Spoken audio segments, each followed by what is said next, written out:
Je voyais l'avant du convoi, tordu par la pierre.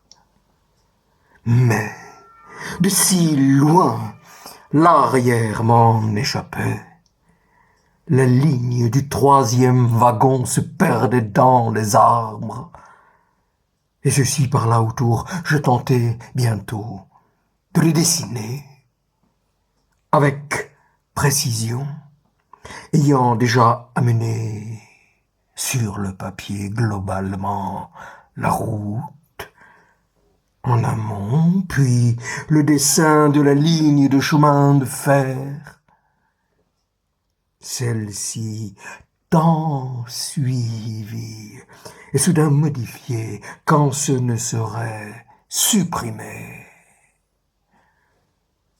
La pluie me gênait toujours, qui humidifiait mon papier, mais qui rendait tout si beau, jusqu'à l'orange des imperméables.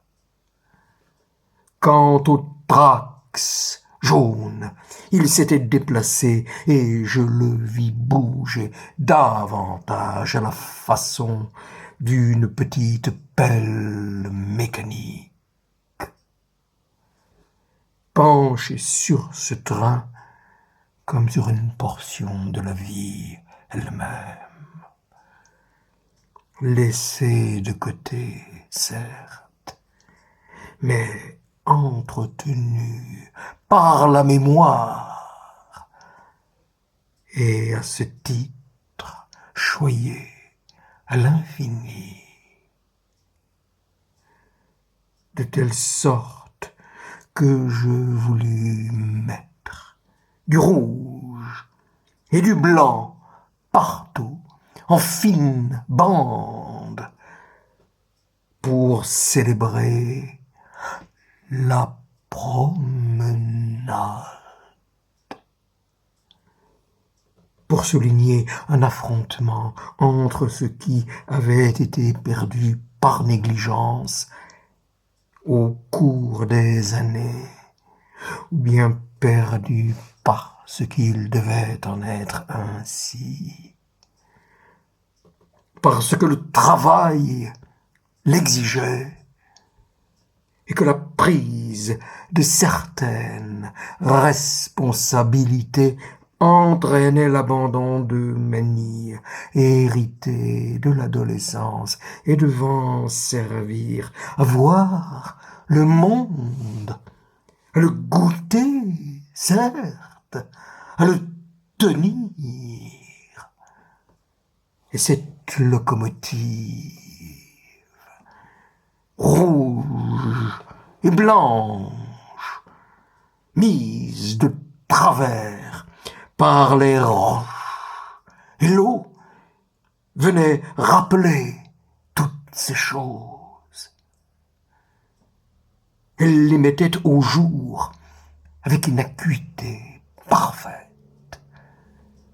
Et je demeurais sur mon sentier, entre mes arbres, dans la trouée qu'il m'avait offerte, interdit. Pensant à hier, évoquant demain, ne sachant plus pour l'heure s'il me fallait être content ou si, au contraire, déplorer, verser, force, larmes, jusqu'à ne plus reconnaître tout ce qui se trouvait ordinairement autour de moi, n'étant plus bon qu'à énumérer les gestes du passé. Incapable, à présent, de lever un bras ou de secouer une jambe, porter un verre à mes lèvres devient traits l'entreprise la plus difficile en même temps que la moins désirable.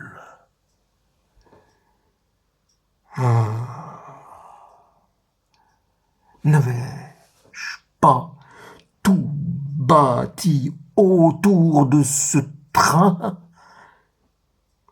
J'y avais passé après tout tant d'heures, et le savoir, soudain, immobile, inutile, et plus encore sans doute abîmé par en dessous, tout ceci me rendait maintenant triste au-delà de toute mesure.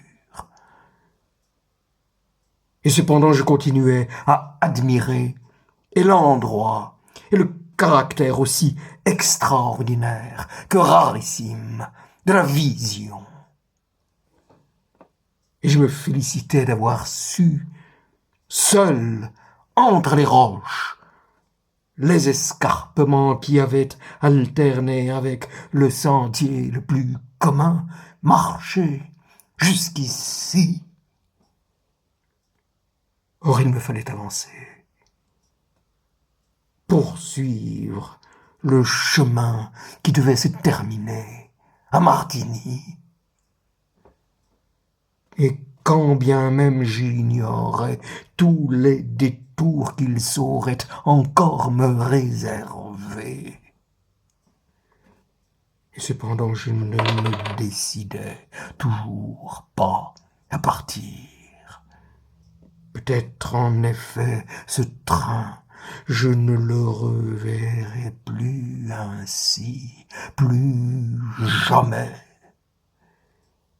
S'il devait être effectivement dégagé le lendemain, grâce à quelque engin de force,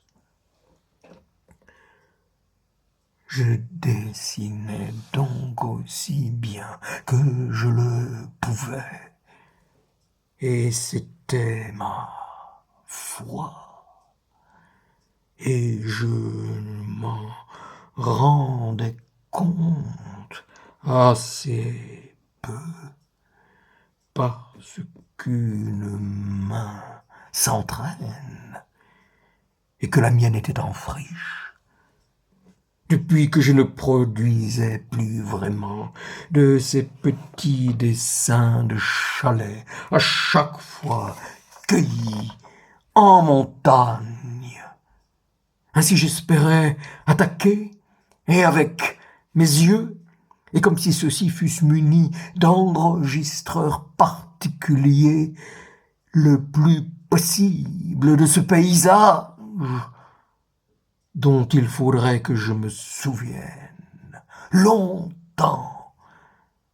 La trouée des arbres, la vue plongeante, le train, ses 3 wagons,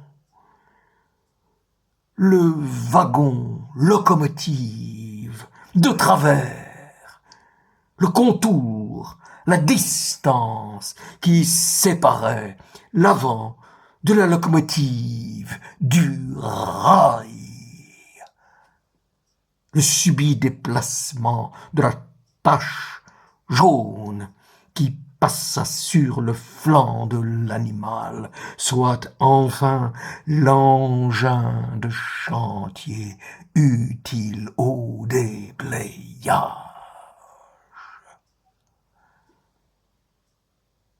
Et les hommes, les petites pointes oranges,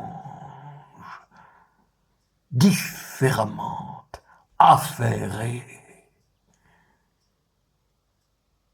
qui, chacune, à sa façon, rappelait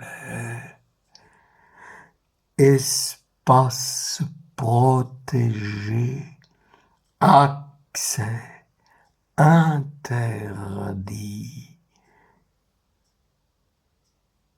événement exceptionnel.